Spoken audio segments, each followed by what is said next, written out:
আসসালামু আলাইকুম গাইস, কেমন আছেন আপনারা সবাই? আপনাদের জন্য আমি আজকে একটা তেহারির রেসিপি নিয়ে আসছি।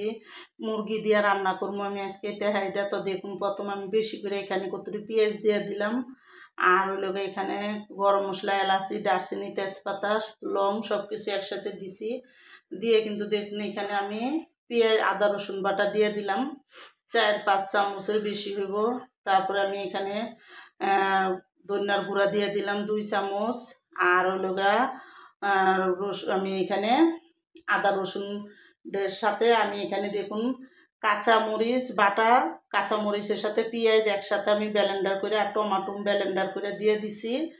আর হলো এখানে দেখুন আমি গরম মশলার ফাঁকি, জায়ফল জৈত্রর ফাঁকি, সব কিছু ফাঁকি করা, জিরার ফাঁকি, আর হলো গোলমরিচ ফাঁকি সব একসাথে দিয়ে কিন্তু আমি টক দই দিয়া তারপরে কিন্তু আমি ভালো মতন দেখুন কষাইছি। কষায় কিন্তু আমি এখানে মুরগিটা দিয়ে দিলাম। তো মুরগিটা, এটা ফার্মের মুরগি দেখে আমি আলুটা সাথে দিয়ে দিছি যাতে তাড়াতাড়ি হয়ে যাব। তো এবার মুরগিটা যখন একটু কষানো হয়েছে আমি এখানে আলুটা দিয়ে দিছি। আলুটা দিয়ে তারপরে কিন্তু দেখুন এখানে আরও 5-6টা কাঁচামরিচ দিছি, কারণ আমি এখানে লাল মরিচের ফাঁকিও দিছি একটু। তো সব কিছু দিয়ে কিন্তু আমি ভালো মতন এখন কষামো, আর চুলার আঁচটা মিডিয়ামে রাখাই কিন্তু আমি কষামো। যখন কষতে কষতে সুন্দর মতন তেল উঠতে যাব তখন কিন্তু আমার মাংসটা হয়ে যাব। তো আমি কিন্তু এখানে দেখুন মাংসটা নামায় এক সাইডে রাখা এখানে একটা পাতিলার মধ্যে আমি দেখুন অনেকখানি তেল দিলাম, পুরো 1 কাপেরও বেশি হইব। আর হইল 3টা পেঁয়াজ কেটে দিলাম, আর হইলো 2-3 টুকরা গরম মশলা, এলাচি, দারচিনি, লং সব একসাথে দিয়া এখন আমি এই পেঁয়াজটা হালকা একটু লাল করব। আর এই পেঁয়াজটা হালকা লাল হওয়া পর্যন্ত আমি কিন্তু ওদিকে চালটা ধুয়ে রেখে দিছি। তো এখানে দেখুন আমি পোলার চালটা দিয়ে দিলাম। তো আমার কিন্তু এখানে 1.5 কেজি চালের পোলাও, আর হইল আমার এখানে আছে মাংস আছে 3 কেজি, আর হইল আলু 1 কেজি। তো সব কিছু মিলে দেখুন এখন আমি দিয়ে দিলাম চালটা ভালো মতন ধুইয়া জরা দিয়ে দিছি।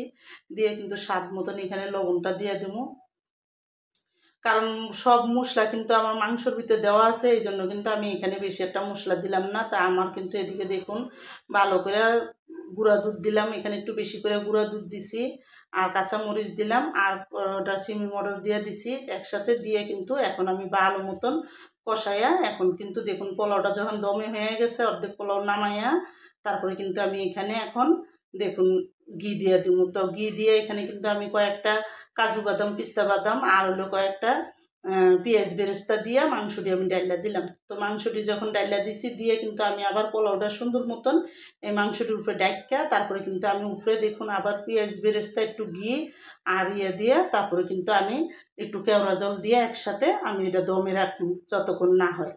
তো আমার এই বিরিয়ানির রেসিপিটা যাদের পছন্দ তারা লাইক সাবস্ক্রাইব দিয়েন প্লিজ। আমার ভিডিওটা আপনারা বেশি বেশি শেয়ার করে দিয়েন আর সাবস্ক্রাইব করে দিয়েন। আর আমি অনেক দিন আজকে 4 দিন ধরে ভিডিও দেখতে পারি না, আপনারা সবাই করেন। আর আমার এই ভিডিওটা দেখে সবাই এইভাবে পোলাও রান্না করে খেয়ে দেখেন, অনেক মজা।